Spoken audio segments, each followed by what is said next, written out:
Praise lord. ದೇವರ ನಾಮಕ್ಕೆ ಸ್ತೋತ್ರವಾಗಲಿ. ಪ್ರೀತಿಯ ದೇವರ ಮಕ್ಕಳೇ, ಈ ದಿನ ದೇವರ ವಾಕ್ಯವನ್ನು ನಾವು ಜ್ಞಾನಿಸಿಕೊಳ್ಳೋಣ. ಜ್ಞಾನೋಕ್ತಿಗಳು 24ನೇ ಅಧ್ಯಾಯ 12ನೇ ವಚನ. ಇದು ನನಗೆ ಗೊತ್ತಿರಲಿಲ್ಲ ಎಂದು ನೀನು ನವೆ ಹೇಳಿದರೆ, ಹೃದಯ ಶೋಧಕನು ಗ್ರಹಿಸುವುದಿಲ್ಲವೋ? ನಿನ್ನ ಆತ್ಮವನ್ನು ಕಾಯುವವನು ತಿಳಿಯುವುದಿಲ್ಲವೋ? ಪ್ರತಿಯೊಬ್ಬನ ಕರ್ಮಕ್ಕೆ ಪ್ರತಿಫಲವು ಕೊಡದೆ ಬಿಟ್ಟಾನೆ. ಹಲ್ಲೆಲೂಯಾ. ಸೊ ಪ್ರಿಯರೇ, ಇಲ್ಲಿ ನೋಡ್ತೇವೆ, ಇದು ನನಗೆ ಗೊತ್ತಿರಲಿಲ್ಲ ಎಂದು ನೀನು ನವೆ ಹೇಳಿದರೆ. ಹಲ್ಲೆಲೂಯಾ. ಇದು ನನಗೆ ಗೊತ್ತಾಗಲಿಲ್ಲಲ್ಲಪ್ಪ, ಈ ವಾಕ್ಯದಲ್ಲಿ ಈ ರೀತಿಯಾಗಿ ರಹಸ್ಯ ಕೂಡ ಇರುತ್ತೆ ಅನ್ನೋದು ನನಗೆ ತಿಳಿದಿರಲಿಲ್ಲ ಅಂತ ನಾವು ಯೋಚನೆ ಮಾಡಿದ್ರೂ ಕೂಡ ಇಲ್ಲಿ ದೇವರು ಹೇಳ್ತಾ ಇದ್ದಾನೆ, ಹೃದಯ ಶೋಧಕನು ಗ್ರಹಿಸಿದ್ದಿಲ್ಲವೋ? ಹಲ್ಲೆಲೂಯಾ. ಗ್ರಹಿಸುವುದಿಲ್ಲವೋ ಹೃದಯ ಶೋಧಕನು? ನಿನ್ನ ಆತ್ಮವನ್ನು ಕಾಯುವವನು ತಿಳಿಯುವುದಿಲ್ಲವೋ? ನೀನು ಏನು ಮಾಡ್ತಾ ಇದೆಯೋ ಏನಿಲ್ವೋ ಎಂಬುದು ಪರಿಶುದ್ಧಾತ್ಮನಿಗೆ ತಿಳಿದಿಲ್ವ ಪ್ರಿಯರೇ? ಹಲ್ಲೆಲೂಯಾ. ಪ್ರತಿಯೊಂದು ಏನಾಗಿರ್ಬೋದು, ಯಾಕೆಂದರೆ ಈಗ ನಮ್ಮ ಸೇವಕರು ನಮಗೆ ಏನೋ ಒಂದು ಹೇಳ್ಬೋದು, ನಾವು ಸಭೆಗೆ ಬಂದಿಲ್ಲ ಅಂತ ಹೇಳ್ಬಿಟ್ಟು ಅವ್ರು ನಮ್ಮನ್ನು ವಿಚಾರಿಸಿಕೊಳ್ಳೋದಕ್ಕೆ ನಮಗೆ ಕರೆ ಮಾಡ್ಬೋದು, ಅಥವಾ ನಮ್ಮನ್ನು ಕಾಳಜಿ ವಹಿಸ್ತಾ ಇರ್ತಾರಲ್ವಾ. ಸೊ ಆ ಸಮಯದಲ್ಲಿ ನಾವೇನು ಹೇಳ್ತೀವಿ, ಇನ್ನೊಂದು ನೆಕ್ಸ್ಟ್ ಟೈಮ್ ನಾವು ಚರ್ಚಿಗೆ ಹೋದಾಗ, ಸಭೆಯಲ್ಲಿ ಹೋದಾಗ ಪಾಸ್ಟರ್ ಕೇಳ್ತಾರೆ, ಯಾಕೆ ಬಂದಿಲ್ಲ ಇವತ್ತು ಅಂದರೆ ನಾವೇ ಹೇಳ್ತೀವಿ, ಸುಳ್ಳು ಹೇಳ್ತೀವಿ ಅಲ್ವಾ. ಅದು ಆಗಿತ್ತು, ಇದಾಗಿತ್ತು, ಹಂಗಾಗಿತ್ತು, ಹಿಂಗಾಗಿತ್ತು ಅಂತ. ಆದರೆ ಸೇವಕರಿಗೆ ಗೊತ್ತಿಲ್ಲ, ನಂಬ್ತಾರೆ. ಬಟ್ಟು ನಿನ್ನ ಒಳಗಡೆ ಅಂತರಾತ್ಮದಲ್ಲಿ ಅಡಗಿರುವ ದೇವರು ತಿಳಿದಿಲ್ವಾ? ನೀನು ಏನು ಮಾಡ್ತಾ ಇದೆಯೋ, ನೀನು ಏನು ಮಾತಾಡ್ತಾ ಇದೆಯೋ, ನೀನು ಸುಳ್ಳು ಹೇಳ್ತಾ ಇದೆಯೋ, ನಿಜ ಹೇಳ್ತಿದ್ದೆ ಅನ್ನೋದು ದೇವರಿಗೆ ಗೊತ್ತಿಲ್ವಾ? ಪ್ರೀತಿಯ ಸಹೋದರ ಸಹೋದರಿಯರೇ, ಹಲ್ಲೆಲೂಯಾ. ನೀನು ಯಾವ ರೀತಿ ಮಾಡ್ತೀಯ ಗೊತ್ತಾ? ಬೆಕ್ಕು ಕಣ್ಣು ಮುಚ್ಕೊಂಡು ಹಾಲು ಕುಡಿತಾ ಇದ್ದರೆ ಯಾರಿಗೂ ಗೊತ್ತಾಗಲ್ಲ ಅನ್ನೋ ರೀತಿ ಇರುತ್ತೆ.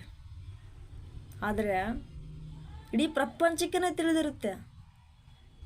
ಸೊ ಅದೇ ರೀತಿ ನೀನು ಕೂಡ ನಿನ್ನ ಆತ್ಮಿಕ ಕಣ್ಣುಗಳನ್ನು ಮುಚ್ಚಿಕೊಂಡು ನೀನಿಲ್ಲಿ ನವೆ ಹೇಳ್ತಾ ಇದ್ದರೆ, ಸುಳ್ಳು ಹೇಳ್ತಾ ಇದ್ದರೆ, ಸುಳ್ಳು ಸಾಕ್ಷಿ ಹೇಳ್ತಾ ಇದ್ದರೆ ದೇವರಿಗೆ ಗೊತ್ತಾಗೋದಿಲ್ವಾ? ದೇವರಿಗೆ ಗೊತ್ತಾಗೋದಿಲ್ವಾ ನೀನು ಮಾಡ್ತಾ ಇರುವ ಕಾರ್ಯ ಎಂಥದ್ದು ಅಂತ? ಹಲ್ಲೆಲೂಯಾ. ಗೊತ್ತಾಗುತ್ತೆ. ನೀನು ಪ್ರತಿಯೊಂದನ್ನು ಕೂಡ ಆತನ ಗಮನಿಸ್ತಾ ಇದ್ದಾನೆ. ನೀನು ಏನು ಮಾಡ್ತಾ ಇದೆಯೋ, ಏನು ಮಾತಾಡ್ತಾ ಇದೆಯೋ. ಹಲ್ಲೆಲೂಯಾ. ಜಾಸ್ತಿ ಟೈಮ್ ಯಾವುದಕ್ಕೆ ಕೊಡ್ತಾ ಇದೆಯೋ, ದೇವರ ಕಾರ್ಯ ಯಾವ ರೀತಿ ಮಾಡ್ತಾ ಇದೆಯೋ. ಹಲ್ಲೆಲೂಯಾ. ಎಲ್ಲನೂ ಕೂಡ ಆತನು ನೋಡ್ತಾ ಇದ್ದಾನೆ. ಪ್ರತಿಯೊಂದನ್ನು ಕೂಡ ಆತನು ನೋಡ್ತಾ ಇದ್ದಾನೆ. ಮೌನವಾಗಿದ್ದಾನೆ. ಯಾಕೆ ಗೊತ್ತಾ? ನೀನು ಅನ್ಕೋಬೋದು, ದೇವರನ್ನು ಕ್ಷಮಿಸ್ತಾರೆ, ದೇವರನ್ನು ಕ್ಷಮಿಸ್ತಾರೆ ಅಂತ. ಓಕೆ, ದೇವರು ನಿನ್ನನ್ನು ಇಲ್ಲಿ ಕ್ಷಮಿಸ್ತಾರೆ ಪ್ರಿಯರೇ. ಹಲ್ಲೆಲೂಯಾ. ಇಲ್ಲಿ ಕ್ಷಮಿಸ್ತಾರೆ. ಆದರೆ ನಿಮಗೆ ನರಕದಲ್ಲಿ ಕ್ಷಮಿಸೋರು ಯಾರಿದ್ದಾರೆ? ಅದಕ್ಕೆ ಪ್ರತಿಫಲವನ್ನು ಕಟ್ಟಲೇಬೇಕಲ್ವಾ? ಹಲ್ಲೆಲೂಯಾ. ಪ್ರತಿಫಲವನ್ನು ಅದಕ್ಕೆ ಕಟ್ಟಲೇಬೇಕಲ್ಲ. ಪ್ರತಿಯೊಬ್ಬನ ಕರ್ಮಕ್ಕೆ ಪ್ರತಿಫಲವನ್ನು ಕೊಡದೆ ಬಿಟ್ಟಾನೆ. ಹಲ್ಲೆಲೂಯಾ. ಪ್ರತಿಯೊಬ್ಬರ ಫಲ, ಕರ್ಮಫಲ, ನೀನು ಮಾಡಿರುವ ಕರ್ಮಫಲಕ್ಕೆ ಕೊಡ್ಲಾರ್ದಂಗೆ ಬಿಡ್ತಾನ? ಹಲ್ಲೆಲೂಯಾ. ನೀನು ಹೇಳ್ಬೋದು, ಏಸಪ್ಪ ನಾನು ಇವತ್ತು ಕ್ಷಮಿಸ್ಬಿಡು, ನಾನು ಇವತ್ತೇ ತಪ್ಪು ಮಾಡಿಬಿಟ್ಟೆ ಅಂತ. ಓಕೆ, ಕ್ಷಮಿಸ್ತಾರೆ. ಹಲ್ಲೆಲೂಯಾ. ಯಾರೋ ಒಬ್ರು ಹೇಳ್ತಾ ಇರ್ತಾರೆ, ಏನಂತ ಹೇಳಿದ್ರೆ, ಇವತ್ತು ನಾನು ತಪ್ಪು ಮಾಡಿಬಿಟ್ಟಿನಿ, ನನ್ನನ್ನು ದೇವ್ರು ಕ್ಷಮಿಸ್ತಾರೆ, ನಾನು ಹೋಗಿ ಪ್ರಾರ್ಥನೆ ಮಾಡ್ತೀನಿ ಅಂತ. ಓಕೆ, ಪ್ರಾರ್ಥನೆ ಮಾಡ್ಕೊ, ದೇವ್ರು ಕ್ಷಮಿಸ್ತಾರೆ. ರಿಪೀಟ್ ಇದನ್ನೇ ಕಾರ್ಯ ನೀನು ನಡೆಸ್ತಾ ಇದ್ರೆ ದೇವರನ್ನ ಎಷ್ಟಂತ ಕ್ಷಮಿಸಬೇಕು ಪ್ರೀತಿಯ ಸಹೋದರ ಸಹೋದರರೇ? ಹಲ್ಲೆಲೂಯಾ. ದೇವರನ್ನ ಎಷ್ಟಂತ ಕ್ಷಮಿಸಬೇಕು? ನಿನಗೊಂದೊಂದು ಚಾನ್ಸ್ ಕೊಡ್ತಾನೆ, ಒಂದು ಅವಕಾಶ ಕೊಡ್ತಾನೆ, ನನ್ನ ಮಗನು ನನ್ನ ಮಗಳು ಬದಲಾಗುತ್ತಾರೇನೋ ಅಂತ. ಇಲ್ಲ, ಮತ್ತೆ ಅದೇ ಕಾರ್ಯ, ಅದೇ ರಾಗ, ಅದೇ ಹಾಡು. ಏಸಪ್ಪ ಕ್ಷಮಿಸು, ತಪ್ಪು ಮಾಡಿಬಿಟ್ಟೆ, ಏಸಪ್ಪ ಕ್ಷಮಿಸು, ತಪ್ಪು ಮಾಡಿಬಿಟ್ಟೆ. ಇಲ್ಲಿ ನೀನು ಬರೀ ತಪ್ಪು ಮಾಡಿದೆ ಕ್ಷಮಿಸು ಪ್ರತಿ ಸರಿ ಹೇಳ್ತಾ ಇದ್ರೆ ನಿನಗೂ ಅನ್ಯ ಜನಗಳಿಗೂ ಏನು ವ್ಯತ್ಯಾಸ ಇದೆ? ಹಲ್ಲೆಲೂಯಾ. ಏನು ವ್ಯತ್ಯಾಸ ಇದೆ ಅದನ್ನು ತಿಳ್ಕೊತಾ ಇದ್ದೀರಾ? ಇಲ್ಲಿ ಏನು ಆಗ್ತಾ ಇದೆಯೋ ಏನಿಲ್ವೆಂಬುದು ಮೊದಲು ಗ್ರಹಿಸಿಕೊಳ್ತಾ ಇದ್ದೀರಾ? ಹಲ್ಲೆಲೂಯ. ಗ್ರಹಿಸಿಕೊಳ್ತಾ ಇದ್ದೀರಾ? ದೇವರಲ್ಲಿ ಮಾತಾಡ್ತಾ ಇದ್ದಾನೆ. ಈ ಕಡೆ ಗಮನ ಕೊಟ್ಟು ಕೇಳ್ರಿ, ಅದು ಸೈತಾನ ಕಾರ್ಯ ಆಗಿದೆ. ಸೊ ಈ ಸಮಯದಲ್ಲಿ ದೇವರ ವಾಕ್ಯಕ್ಕೆ ನಾವು ಗಮನ ಕೊಟ್ಟಾಗ ನಮಗೆ ನಿಜ ಯಾವುದು ಸುಳ್ಳು ಯಾವುದು ಎಂದು ನಾವು ತಿಳ್ಕೊಳ್ತೇವೆ. ಅದನ್ನು ಬಿಟ್ಟು ಬೇರೆ ಯಾವ್ದಕ್ಕೋ ಕಡೆ ಗಮನ ಕೊಟ್ಬಿಟ್ರೆ ವಾಕ್ಯ ಎಲ್ಲ ಹೋಗ್ಬಿಡ್ತದೆ. ಅಯ್ಯೋ ಇವ್ರೇನೋ ಹೇಳಿದ್ರು ನಮಗೇನು ಅರ್ಥ ಆಗಲಿಲ್ಲ, ಹೋಗ್ಲಿ ಬಿಡು. ಈ ಹೋಗ್ಲಿ ಬಿಡು ಅನ್ನೋದು ಎಷ್ಟು ಸತಿ ಬಿಟ್ಟಾಗ್ತೀರಿ? ಹಲ್ಲೆಲೂಯ. ಹೋಗ್ಲಿ ಬಿಡು ಅನ್ನೋದು ಎಷ್ಟು ಸತಿ ಬಿಟ್ಟಾಗಬೇಕಂತ ಇದ್ದೀರಾ? ಇಲ್ಲ, ನಾನು ಮಾಡಲೇಬೇಕು ಅಂತ ಯಾವತ್ತು ಮನಸ್ಸು ಮಾಡ್ತೀರಾ? ದೇವಜನರೇ, ಯಾವತ್ತು ಮನಸ್ಸು ಮಾಡ್ತೀರಾ? ಹಲ್ಲೆಲೂಯ. ಇವತ್ತು ಗ್ರಹಿಸಿಕೊಳ್ತೀರಾ? ನೀವು ಪ್ರತಿಯೊಂದು ನಡತೆನೂ ನುಡಿನೂ, ನಿಮ್ಮ ನುಡಿನೂ ಪ್ರತಿಯೊಂದು ನಿಮ್ಮ ನಡತೆನೂ ಕೂಡ ದೇವರಲ್ಲಿ ಗಮನಿಸ್ತಾ ಇದ್ದಾನೆ ಅಲ್ವಾ? ಇನ್ನೂ ಯಾವಾಗ ಬದಲಾಗ್ತೀರಾ? ಇನ್ನೂ ಯಾವಾಗ ನಿಜ ಜೀವಿತ ತಿಳ್ಕೊಳ್ತೀರಾ? ಸೊ ಅದಕ್ಕಾಗಿ ಒಂದು ಶಾರ್ಟ್ ಆ್ಯಂಡ್ ಸ್ವೀಟಾಗಿ ಹೇಳ್ತೇನೆ. ಒಬ್ಬ ಸೇವಕನಿರ್ತಾನೆ, ಬಟ್ ನಾನು ಇಲ್ಲಿ ಎಲ್ಲ ಸೇವಕರು ತೊಗೊಂಡು ಹೇಳೋದಿಲ್ಲ. ಹಲ್ಲೆಲೂಯ.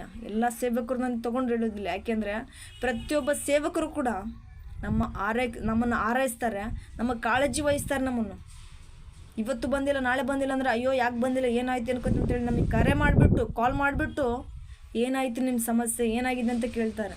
ಸೊ ನಾನು ಇಲ್ಲಿ ಯಾವ ದೇವಜನರಿಗೋಸ್ಕರ ಹೇಳ್ತಾ ಇದ್ದೇನೆ, ಯಾರನ್ನೂ ಕೂಡ ನಾನು ಇಲ್ಲಿ ಬ್ಲೇಮ್ ಮಾಡ್ತಾ ಇಲ್ಲ. ಹಲ್ಲೆಲೂಯ. ಯಾರೋ ಒಬ್ಬ ಸೇವಕರು ಇಲ್ಲಿದ್ದಾನೆ ಪ್ರಿಯರೇ. ಸೊ ಅದನ್ನು ನಾನು ಇಲ್ಲಿ ಹೇಳ್ತಾ ಇದ್ದೇನೆ. ಆತನು ಎಲ್ಲ ಚೆನ್ನಾಗಿ ಹೇಳ್ಕೊಡ್ತಾ ಇದ್ದಾನೆ ವಾಕ್ಯದಲ್ಲಿ. ನೀವು ಈ ರೀತಿಯಾಗಿದ್ರೆ ಈ ರೀತಿ ಹೋಗ್ತೀರಾ, ಹೊಟ್ಟೆ ಕಿಚ್ಚುಪಟ್ರೆ ಈ ರೀತಿಯಾಗಿ ಬೆಂಕಿಯಲ್ಲಿ ಉರಿತಿರ್ತೀರಾ. ಬೆಂಕಿ ಹಲ್ಲೆಲೂಯ ಅಂತ ಹೇಳ್ತಾ ಇರ್ತಾರೆ. ಸೊ ಆತನೇ ಈ ರೀತಿಯಾಗಿ ಹೇಳುವಾಗ ಪ್ರಿಯರೇ, ಈಗ ನಾನು ಒಂದು ಹೇಳ್ತೇನೆ, ನಾವು ಒಂದು ವಾಕ್ಯದಲ್ಲಿ ನಾವು ಹೇಳ್ತಾ ಇದ್ದೇವೆ ಅಂತ ಹೇಳಿದ್ರೆ ಅದು ಕೇಳೋರಿಗೆ ಮಾತ್ರ ಅನ್ವಯಿಸೋದಿಲ್ಲ, ನಾವು ಹೇಳ್ತಾ ಇರೋರಿಗೂ ಮಾತ್ರ ಅನ್ವಯಿಸುತ್ತೆ. ಅದನ್ನು ಕೂಡ ನಾವು ಗ್ರಹಿಸ್ಕೋಬೇಕು. ಅದನ್ನು ನಾನು ಕೂಡ ತೊಗೊಳ್ಬೇಕು, ನೀವು ಕೂಡ ತೊಗೊಳ್ಬೇಕು, ಪ್ರತಿಯೊಬ್ಬರು ಕೂಡ ಅದನ್ನು ತೊಗೊಳ್ಬೇಕು. ಹಲ್ಲೆಲೂಯ. ಯಾರೋ ಒಬ್ಬರು ದೇವರ ವಾಕ್ಯವನ್ನು ನಮಗೆ ಇಲ್ಲಿ ಸಾರ್ತಾ ಇದ್ದಾರೆ ಅಂತ ಹೇಳಿದ್ರೆ, ದೇವರ ವಾಕ್ಯವನ್ನು ನಾವಿಲ್ಲಿ ಸಾರ್ತಾ ಇದ್ದೇವೆ, ಸಂದೇಶವನ್ನು ಹೇಳ್ತಾ ಇದ್ದೇವೆ ಅಂದರೆ ಬರೀ ಅದು ಕೇಳೋರಿಗೆ ಮಾತ್ರ ಅಲ್ಲ, ಅದನ್ನು ಹೇಳ್ತಾ ಇರೋರಿಗೂ ಕೂಡ ಅದು ಅನ್ವಯಿಸುತ್ತೆ. ಹಲ್ಲೆಲೂಯ. ಸೊ ಆತನಿಲ್ಲಿ ಏನು ಮಾಡ್ತಾನೆ, ನೀವು ಹೊಟ್ಟೆ ಕಿಚ್ಚು ಪಡಬಾರ್ದು, ನೀವು ಪ್ರತಿಯೊಂದರಲ್ಲೂ ಕೂಡ ದೇವರಿಗೆ ಒಳ್ಳೆ ರೀತಿಯಿಂದಾಗಿ ಮಕ್ಕಳಾಗಿರಬೇಕು, ಒಳ್ಳೆ ಮಕ್ಕಳಾಗಿ ಜೀವಿಸಬೇಕು ನೀವು ಜೀವಿತದಲ್ಲಿ ಅಂತ ಆತನು ಪ್ರತಿಯೊಂದನ್ನು ಕೂಡ ವಾಕ್ಯದಲ್ಲಿ ಹೇಳ್ತಾ ಇರ್ತಾನೆ. ಹಲ್ಲೆಲೂಯ.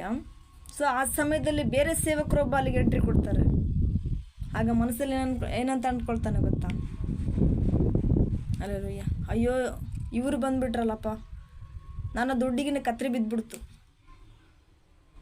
ಹಲ್ಲೆಲೂಯ. ಯಾಕೆಂದರೆ ಆತ ವಾಕ್ಯ ಸಂದೇಶವನ್ನು ಹೇಳೋ ಟೈಮಲ್ಲಿ ಎಲ್ಲರೂ ಆತನ ಕಡೆಗೆ ಗಮನ ಕೊಟ್ಟಿರ್ತಾರಲ್ವಾ, ಅವಾಗ ಈತನಿಗೆ ಅನಿಸುತ್ತೆ, ಈ ಸೇವಕರಿಗೆ ಅನಿಸುತ್ತೆ, ಅಯ್ಯೋ ಈತ ಬಂದುಬಿಟ್ಟ, ಎಲ್ಲರನ್ನೂ ಕೂಡ ಆತನ ಕಡೆಗೆ ಕರ್ಕೊಂಡ್ಬಿಡ್ತಾನೆ. ಈಗ ನನಗೆ ದುಡ್ಡು ಸಿಗೋದಿಲ್ಲ. ಹಲ್ಲೆಲೂಯ. ನನಗೆ ದುಡ್ಡು ಸಿಗೋದಿಲ್ಲ, ಎಲ್ಲರನ್ನೂ ಕೂಡ ಕರ್ಕೊಂಡ್ಬಿಡ್ತಾನೆ. ಚೆನ್ನಾಗಿ ವಾಕ್ಯ ಹೇಳ್ತಿದ್ದಾನಲ್ಲ, ನನಗೆ ಮುಂದೆ ಕತ್ರಿ ಬಿದ್ದುಬಿಡ್ತು ನನ್ನ ಉಂಡಿಗೆ ಅಂಥೇಳಿ ಯೋಚನೆ ಮಾಡ್ತಿರ್ತಾನೆ. ಹಲ್ಲೆಲೂಯ. ಅಲ್ಲ, ಪ್ರತಿಯೊಂದನ್ನು ಕೂಡ ವಾಕ್ಯದಲ್ಲಿ ಈ ರೀತಿಯಾಗಿಲ್ಲ ಈ ರೀತಿಯಾಗಿದೆ ಅಂತ ತಿಳಿಸಿಕೊಡುವವರೇ ಈ ರೀತಿಯಾಗಿ ಮಾರ್ಪಟ್ಟಾಗ ಸಭೆಯಲ್ಲಿರುವಂಥ ದೇವಜನರು ಕೂಡ ಯಾವ ರೀತಿಯಾಗಿ ಮಾರ್ಪಡ್ತಾರೆ? ಹಲ್ಲೆಲೂಯ. ಮೊದಲು ನಾವು ವಾಕ್ಯ ಹೇಳ್ತಾ ಇದ್ದೀವಿ ಅಂದರೆ ಅದು ನಮಗೂ ಕೂಡ ಗ್ರಹಿಸ್ತೆಂಬುದು, ಅದು ನಮಗೂ ಕೂಡ ಅನ್ವಯಿಸುತ್ತೆಂಬುದು ನಾವು ಅದನ್ನು ಗ್ರಹಿಸಿಕೊಳ್ಬೇಕು, ಅದನ್ನು ಅರ್ಥ ಮಾಡಿಕೊಳ್ಬೇಕು. ಅದನ್ನು ಬಿಟ್ಟು ನಾವಿಲ್ಲಿ ಹೇಳ್ತಾ ಇದ್ದೀವಿ ಅಂದರೆ ಬರೀ ಅವ್ರಿಗೋಸ್ಕರ ಇದು ಅನ್ವಯಿಸೋದಲ್ಲ, ಪ್ರತಿಯೊಬ್ಬರಿಗೂ ಕೂಡ ಇದು ವಾಕ್ಯ ಇದೆ. ಪ್ರತಿಯೊಬ್ಬರ ಜೊತೆಗೂ ಕೂಡ ದೇವರಲ್ಲಿ ಮಾತಾಡ್ತಾ ಇದ್ದಾನೆ. ಆದರೆ ಆತನ ಏನು ಮಾಡ್ತಾ ಇದ್ದಾನೆ? ಹೊಟ್ಟೆ ಕಿಚ್ಚು ಪಡ್ತಾ ಇದ್ದಾನೆ. ಹಲ್ಲೆಲೂಯ. ಅವ್ರ ಕಡೆ ಎಲ್ಲರೂ ಹೋಗ್ತಾರೆ, ನನ್ನ ಕಡೆಗೆ ದುಡ್ಡೇ ಬರೋದಿಲ್ಲ, ಇನ್ನೆಲ್ಲರೂ ಆತನ ಕಡೆಗೆ ಹೋಗ್ತಾರೆ, ನಾನೇನು ಮಾಡಲಿ? ಯಾಕೆ ನೀನು ದುಡ್ಡಿನ ಕಡೆಗೆ ಮಗ ನೋಡ್ತೀಯ? ಹಲ್ಲೆಲೂಯ. ನೀನಿಲ್ಲಿ ದೇವರ ಮಗನಾಗಿಲ್ಲ, ಸೈತಾನನ ಮಗ ಆಗಿದ್ದೀಯ ನೀನಿಲ್ಲಿ. ಯಾಕೆಂದರೆ ಒಂದಲ್ಲ ಒಂದು ರೀತಿಯಿಂದಾಗಿ ನೀನು ದೇವರ ಜನರಿಗೆ ಒಳ್ಳೆಯ ರೀತಿಯಿಂದ ತಿಳಿಸಿಕೊಡುವಾಗ ಅದನ್ನು ಕೂಡ ದೇವರಿಗೆ ಹಾಕಿ ಬಿಡ್ತಾ ಇಲ್ಲ. ಹಲ್ಲೆಲೂಯಾ. ನೀನು ದೇವರಿಗೋಸ್ಕರ ತವಕ ಪಡ್ತಾ ಇರು, ದೇವ ರಾಜ್ಯಗೋಸ್ಕರ ತವಕ ಪಡ್ತಾ ಇರು. ಪ್ರತಿಯೊಂದು ನಶಿಸಿ ಹೋಗೋ ಆತ್ಮಗಳು ಅಲ್ಲಿದ್ದಾವೆ. ಅವನು ಕರ್ಕೊಂಬಂದು ಸಭೆಯಲ್ಲಿ ರಕ್ಷಣಾ ಮಾರ್ಗದಲ್ಲಿ ನಿಲ್ಲಿಸ್ಬೇಕಂತೇಳಿ ತವಕ ಪಡು. ದೇವರ ನಿನಗೆ ಸಹಾಯ ಮಾಡ್ತಾನೆ ಅಲ್ವಾ ಪ್ರೀತಿಯ ಸಹೋದರ ಸಹೋದರರೇ. ದೇವರ ನಿನಗೆ ಸುರಿಸುತ್ತಾನೆ. ಅದನ್ನು ಯಾಕೆ ಸುರಿಸ್ತಾನೆ ಗೊತ್ತಾ? ಹಲ್ಲೆಲೂಯಾ. ಅದನ್ನು ನೀನು ಯಾಕೆ ಶ್ರೀಮಂತನಾಗಿ ಮಾಡ್ತಾನೆ ಗೊತ್ತಾ? ನೀನೊಬ್ಬನೇ ತಿನ್ನಲಿ ಅಂತಲ್ಲ, ನೀನೊಬ್ಬನೇ ಇಟ್ಕೊಳ್ಳಿ ಅಂತಲ್ಲ ಪ್ರಿಯರೇ. ನಿನ್ನ ಹತ್ರ ಇರುವುದನ್ನು 4 ಜನಗಳಿಗೆ ಕೊಡು. ಹಲ್ಲೆಲೂಯಾ. ಸೊ ಇಲ್ಲಿ ನಾವು ನೋಡ್ತೇವೆ, ಏಸಪ್ಪನ ಸಿನಿಮಾದಲ್ಲಿ ಪ್ರಿಯರೇ ಒಂದು ತೋರಿಸ್ತಾರೆ, ಒಬ್ಬ ಲೇಡಿ ಆತನಿಗೆ ಹಣ್ಣು ಕೊಡ್ತಾಳೆ. ಸೊ ಆತನ ಹಣ್ಣು ತಗೊಂಡೋಗಿ ಆ ಭಿಕ್ಷುಕನಲ್ಲಿ ಕೂತ್ಕೊಂಡಿರ್ತಾನೆ, ಕಣ್ಣು ಕಾಣ್ತಾ ಇರಲ್ಲ. ಆ ಭಿಕ್ಷುಕನ ತಗೊಂಡೋಗಿ ಆ ಹಣ್ಣು ಕೊಡ್ತಾನೆ. ಯಾಕೆ ಗೊತ್ತಾ? ಹೊಟ್ಟೆ ತುಂಬುದವ್ರಿಗೆ ಇಲ್ಲಿ ನಾವು ಕೊಡೋದು ಬೇಡ, ಹಸಿದವರಿಗೆ ನಾವು ಅನ್ನ ಇಡಬೇಕಿಲ್ಲಿ. ಹಲ್ಲೆಲೂಯಾ. ನಿನ್ನ ಹತ್ರ ಇದೆಯಾ ಅಂತ ಹೇಳ್ಬಿಟ್ಟು ಕೊಚ್ಕೊಳ್ಳೋದಲ್ಲ, 4 ಜನಕ್ಕೆ ಕೊಟ್ಟು ಸುಖ ಸಿಗುತ್ತೆ, ಸಂತೋಷ ಸಿಗುತ್ತೆ. ದೇವರು ಕೂಡ ಇನ್ನೂ ಹೆಚ್ಚೆಚ್ಚಾಗಿ ನನ್ನ ಆಶೀರ್ವದಿಸುತ್ತಾನೆ. ಅದನ್ನು ಬಿಟ್ಟು ನನಗೇ ಬೇಕು ಅಂತ ಹೇಳ್ತಾ ಇದ್ರೆ, ಅದಕ್ಕಾಗಿ ದೇವರು ನಿನಗಿಲ್ಲಿ ಕೊಡ್ತಾ ಇಲ್ಲ. ಯೋಚನೆ ಮಾಡ್ಕೊ, ಅದಕ್ಕಾಗಿ ನಿನಗೆ ದೇವರು ಇಲ್ಲಿ ಕೊಡ್ತಾ ಇಲ್ಲೇನೋ. ಈ ಮಗನಿಗೆ ಈ ಮಗಳಿಗೆ ನಾನು ಏನಾದರೂ ಬೇಗ ಕೊಟ್ಬಿಟ್ರೆ ಗರ್ವ ಬಂದ್ಬಿಡ್ತದೆ, ನಾನೇನೋ ಅಹಂಕಾರ ಬಂದ್ಬಿಡ್ತದೆ, ಈಗೋ ಬಂದ್ಬಿಡ್ತದೆ. ಹಲ್ಲೆಲೂಯಾ. ನನ್ನ ಕಡೆ ಗಮನ ಕೊಡೋದಿಲ್ಲ, ಹಸಿದವ್ರಿಗೆ ಊಟನೂ ಕೊಡೋದಿಲ್ಲ. ಅದಕ್ಕೆ ಇವರಿಗೆ ಇಷ್ಟೇ ಇಡಬೇಕು, ಕಷ್ಟಪಡಬೇಕು, ಅದರಿಂದನೇ ಜೀವನ ನಡೆಸಬೇಕು ಅಂತೇಳಿ ದೇವರಲ್ಲಿ ಯೋಚನೆ ಮಾಡ್ತಾ ಇದ್ದಾನೋ ಏನೋ. ಯಾಕೆಂದರೆ ಇನ್ನು ಆಲೋಚನೆ ಆ ರೀತಿಯಾಗಿದೆಯೋ ಏನೋ ಪ್ರೀತಿಯ ಸಹೋದರ ಸಹೋದರರೇ, brother and sister. Hallelujah. So ಹಾಗೆ ಆ ಸೇವಕನು ಕೂಡ ಇಲ್ಲಿ ಈ ರೀತಿಯಾಗಿ ಯೋಚನೆ ಮಾಡ್ತಿರ್ತಾನೆ, ಹೊಟ್ಟೆ ಕಿಚ್ಚು ಪಡ್ತಾ ಇರ್ತಾನೆ. ಆತನಿಗೆಲ್ಲ ಸಿಕ್ಬಿಡ್ತೈತೆ, ನನಗೀಗ ಏನೂ ಇಲ್ಲ, ಸಿಗೋದಿಲ್ಲ ಅಂತ ಹೇಳ್ತಾನೆ. ಈ ರೀತಿಯಾಗಿರುವಾಗ ಆತನಲ್ಲಿ ಪರಿಶುದ್ಧ ಆತ್ಮನು ಯಾವ ರೀತಿಯಾಗಿ ಕಾರ್ಯ ಮಾಡುತ್ತೆ. ಪ್ರತಿಯೊಬ್ಬರು ಕೂಡ ಸ್ವಸ್ಥತೆ ಆಗುವಂತ ಯಾವ ರೀತಿ ಆತನು ಪ್ರಾರ್ಥನೆ ಮಾಡ್ತಾನೆ. ಹಲ್ಲೆಲೂಯಾ. ಸೊ ಆತನೇ ಕರ್ಕೊಂಡು ಹೋಗ್ತಾರೆ ಮನೆಗೆ. ಒಬ್ಬರು ಹೆಣ್ಮಗಳಿಗೆ, ಒಂದು ಸ್ತ್ರೀಗೆ ಅಲ್ಲಿ ಇರ್ತಾಳೋ ಇರಲ್ವೋ ಅನ್ನೋ ಸ್ಥಿತಿಯಲ್ಲಿದ್ದಾಗ ಆ ಮನೆಯವರು ಈ ಸೇವಕರನ್ನ ಕರ್ಕೊಂಡು ಹೋಗ್ತಾರೆ. ಯಾರು ಹೊಟ್ಟೆ ಕಿಚ್ಚು ಪಡ್ತಾ ಇದ್ರಲ್ಲ, ಈ ಸೇವಕರನ್ನ ಕರ್ಕೊಂಡು ಹೋಗ್ತಾರೆ. ಅಲ್ಲಿಗೆ ಹೋಗ್ಬಿಟ್ಟು ಈತನು ಪ್ರಾರ್ಥನೆ ಮಾಡ್ತಾನೆ. ಕೊಬ್ಬರೆಣ್ಣೆಯಿಂದನೂ ಕೂಡ ದೇವರನ್ನು ಹಚ್ಚಿ ಶಿಲುಬೆಯನ್ನು ಹಾಕಿ ಆತನು ಪ್ರಾರ್ಥನೆ ಮಾಡೋಕ್ಕೆ ಸ್ಟಾರ್ಟ್ ಮಾಡ್ತಾನೆ. ಹಲ್ಲೆಲೂಯಾ. ಆತನು ಪ್ರಾರ್ಥನೆ ಮಾಡಿ ಎಲ್ಲ ಆದಮೇಲೆ ಸ್ವಲ್ಪ ಹೊತ್ತಾದ್ಮೇಲೆ ಸತ್ತೋಗ್ಬಿಡ್ತಾರೆ. ಆ ಸ್ತ್ರೀ ಸತ್ತೋಗ್ಬಿಡ್ತಾಳೆ. ಯಾಕೆ? ಶಾಕ್ ಆಯ್ತಾ? ಏನು ಪ್ರಾರ್ಥನೆ ಮಾಡಿದರೆ ನಮ್ಮ ದೇವರು ಬದುಕಿಸ್ತಾನೆ, ಕೊಬ್ಬರೆಣ್ಣಿಂದ ಪ್ರಾರ್ಥನೆ ಮಾಡಿ ಬದುಕಿಸ್ತಾನೆ ನಮ್ಮ ದೇವರು, ಒಳ್ಳೆ ರೀತಿಯಿಂದ ಪ್ರಾರ್ಥನೆ ಮಾಡಿದ್ರೆ ಅಂತ ನಿಮ್ಮಲ್ಲಿ ಕ್ವಶನ್ ಬರ್ಬೋದು ಪ್ರೀತಿಯ ಸಹೋದರ ಸಹೋದರರೇ. ಓಕೆ, ಆತನು ಇಲ್ಲಿ ಪ್ರಾರ್ಥನೆ ಮಾಡ್ತಾ ಇದ್ದಾನೆ, ಕೊಬ್ಬರೆಣ್ಣಿಂದನೂ ಕೂಡ ಪ್ರಾರ್ಥನೆ ಮಾಡ್ತಾ ಇದ್ದಾನೆ, ಆದರೆ ನಂಬಿಕೆ ಅನ್ನೋದೇ ಇಲ್ಲಲ್ಲ. ಹಲ್ಲೆಲೂಯಾ. ಅದರಲ್ಲಿ ಪರಿಶುದ್ಧ ಆತ್ಮನೇ ಇಲ್ವಲ್ಲ, ಯಾವ ರೀತಿಯಾಗಿ ಪ್ರಾರ್ಥನೆ ಮಾಡ್ತಾನೆ ಆತನು? ಸೊ ಆಕೆ ಸತ್ತೋದ್ಮೇಲೆ, ಆ ಸ್ತ್ರೀ ಸತ್ತೋದ್ಮೇಲೆ ಹೇಳ್ತಾನೆ, ಓಕೆ ಈ ಅಮ್ಮನ ಆಯುಷ್ ಮುಗಿದೋಗಿದೆ, ಇನ್ನು ಕ್ರಿಸ್ತನಲ್ಲಿ ನಿದ್ರೆ ಹೋಗಿದ್ದಾಳೆ ಅಂತ ಹೇಳ್ತಾನೆ. ನೋನು ಇಲ್ಲ ರೀ, ಆಕೆ ಇನ್ನೂ ಜೀವಿಸಬೇಕಿತ್ತು. ಹಲ್ಲೆಲೂಯಾ. ಆಕೆ ಇನ್ನೂ ಜೀವನ ನಡೆಸಬೇಕಿತ್ತು. ಬಟ್ ಈತನು ನಂಬಿಕೆಯಿಂದ ಪ್ರಾರ್ಥನೆ ಮಾಡಲೇ ಇಲ್ಲ. ಯಾಕೆಂದರೆ ಈತನಲ್ಲಿ ಪರಿಶುದ್ಧಾತ್ಮ ಇಲ್ಲ. ಹೊಟ್ಟೆ ಕಿಚ್ಚು ಎನ್ನುವುದು ಸೈತನ ರೀತಿಯಲ್ಲಿ ತುಂಬಿಕೊಂಡಿದೆ, ಅಹಂ ಎನ್ನುವುದು ಈಗೋ ಎನ್ನುವುದು. ಈ ರೀತಿಯಾಗಿದ್ದಾಗ ಆತನಲ್ಲಿ ಯಾವ ರೀತಿಯಾಗಿ ಕಾರ್ಯ ಮಾಡ್ತಾನೆ ಪರಿಶುದ್ಧಾತ್ಮನು. ಹಲ್ಲೆಲೂಯಾ. ಸೊ ಅದೇ ರೀತಿಯಿಂದ ಪ್ರತಿಯೊಬ್ಬರು ಕೂಡ